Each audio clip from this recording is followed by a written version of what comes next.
The interest rate charged on student loans has received a lot of attention recently. But what actually is the interest rate charged to students, and how does this affect the students and graduates in the system? While students are at university, they are charged an interest rate of 3% plus a measure of inflation known as RPI. In 2017, this interest rate was equal to 6.1%. One of the reasons this is so high is because RPI is widely regarded to overstate the level of inflation in the economy. This means that a typical student accumulates around £6,000 worth of interest before they leave university. After students graduate, the interest rate charge depends on the level of earnings that graduate has. Graduates earning up to £25,000 are charged an interest rate equal to the measure of RPI, rising to RPI plus 3% for students earning £45,000 or more. But what does this interest rate actually mean for graduates' repayments? Student loans are not like normal debts.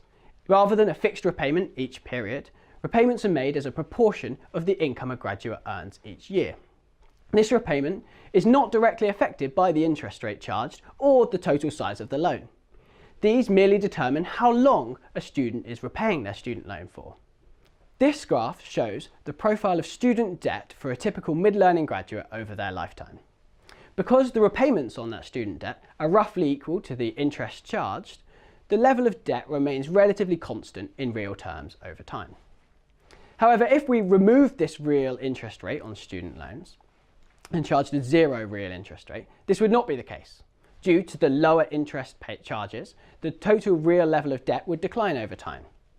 A typical mid-learning graduate would have around £25,000 less debt by age 40.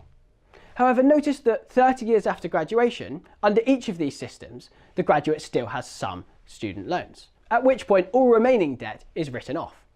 This means that the graduate is making the exact same repayments each year during the term of the loan, but merely has a smaller amount written off at the end.